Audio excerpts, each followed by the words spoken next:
Divine vlog நேயர்களுக்கு அன்பான வணக்கங்கள். நம்ம இன்னைக்கு இந்த வீடியோவில் என்ன பார்க்க போகிறோம் அப்படின்னா தால் பராஹி கோவில். இந்த கோவில் எங்கே இருக்குன்னு கேட்டிங்க அப்படின்னா நேபாளில் போக்ரா அப்படின்ற இடத்துல ஒரு ஃபேவா ஏரிக்கு நடுவில் இருக்குது. தால் பராஹி கோவில், ஏரி கோவில் இல்லை வாராகி கோவில் அப்படின்னு இது சொல்லுவாங்க. இது போக்ராவோட ஃபேவா ஏரியில் உள்ள ஒரு சிறிய தீவில் உள்ள 2 அடுக்கு பகோடா கோவில். துர்கா தேவியோட அவதாரம் தான் இந்த கோவிலில் உள்ள வாராகி. மன்னர் குல்மந்தன் ஷா தனது கனவை நிறைவேற்றும் வகையில் இந்த கோவில் கட்டப்பட்டதாக கூறப்படுகிறது.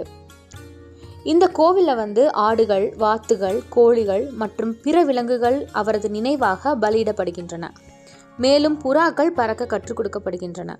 இது எல்லாமே எதுக்கு பண்ணுறாங்கன்னு கேட்டிங்கன்னா வாராகியை சந்தோஷப்படுத்துறதுக்கு. வாராகியை சந்தோஷப்படுத்துறதுனால ஒருவரோட வாழ்க்கையில் தனது இலக்குகளையும் கனவுகளையும் அடைய முடியும் என்று நம்பப்படுகிறது. இந்த கோவிலில் பல திருமணங்கள் மற்றும் பிரபந்த விழாக்கள் நடத்தப்படுகின்றன. ஒரு காலத்தில் ஃபேவா என்ற அழகான நகரம் இருந்தது. அது இப்போது ஏரிக்கு கீழே மூழ்கியுள்ளது. இப்போ நான் ஒரு கதை சொல்கிறேன், அதை கவனமாக கேளுங்க. ஒரு நாள் யாருக்கும் தெரியாத ஒரு வயதான பெண்மணி எங்கேருந்து வந்தாங்க.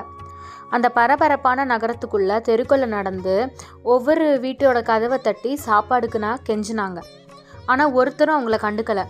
மூஞ்சில் அடித்த மாதிரி கதவை டக்குன்னு சாத்திட்டு அவங்கள வெளியில் துரத்திட்டாங்க. கடைசியாக என்னாச்சு அப்படின்னா ஒரு வயசான தம்பதி ஒரு ஏழை குடியிருப்பில் இருந்தாங்க. அவங்க நைட்டு பார்த்திங்கன்னா புழுங்கல் அரிசி மற்றும் காய்கறிகள் அடங்கிய தங்கள் உணவில் சேர அவளை வரவேற்றனர். அந்த வயதான பெண் நன்றியை தெரிவிக்கும் வகையாக அவர்களின் நகரத்தை அழிக்க வரவிருக்கும் ஒரு பயங்கரமான சோகத்தை பற்றி அவள் முன்கூட்டியே எச்சரித்தாள். மேலும் நகரவாசிகளை பழிவாங்குவதாக அவள் அச்சுறுத்தினாள். தம்பதியினர் வயதான பெண்ணின் அறிவுரைகளை ஏற்றுக்கொண்டு தால் பராஹி கோவில் மலையை நோக்கி நடக்க ஆரம்பித்தனர். அவங்க நடக்கிறாங்க. கடைசியில் குன்றோட உச்சிக்கு போன உடனே திரும்பி பார்க்குறாங்க. மொத்த கிராமமும் தண்ணிக்கு அடியில் போயிடுச்சு. அந்த ஊரில் உள்ள எல்லா மக்களும் இறந்து போயிட்டாங்க. இப்போ அந்த இன்சிடென்ட் நடந்த இந்த இடம் தால் பராஹி கோவிலோட முற்றமாக உள்ளது. இவங்களுக்கு நன்றி செலுத்தும் வகையாக இந்த தம்பதி என்ன பண்ணாங்க அப்படின்னா ஒரு அடக்கமான கோவிலை கட்டினாங்க. இதுக்கப்புறம் காஷ்கி மன்னர் இப்போ இருக்கிற அந்த கோவிலை 1416ஆம் ஆண்டில் கட்டினார்.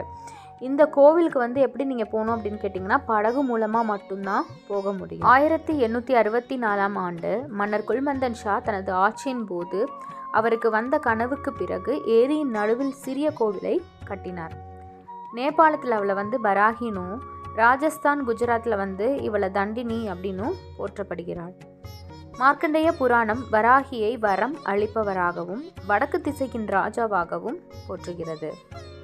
இதேபோல் பல அரிய புராண நிகழ்வுகளை தெரிந்து கொள்ள எங்கள் சேனலை சப்ஸ்கிரைப் பண்ணுங்கள். நன்றி, வணக்கம்.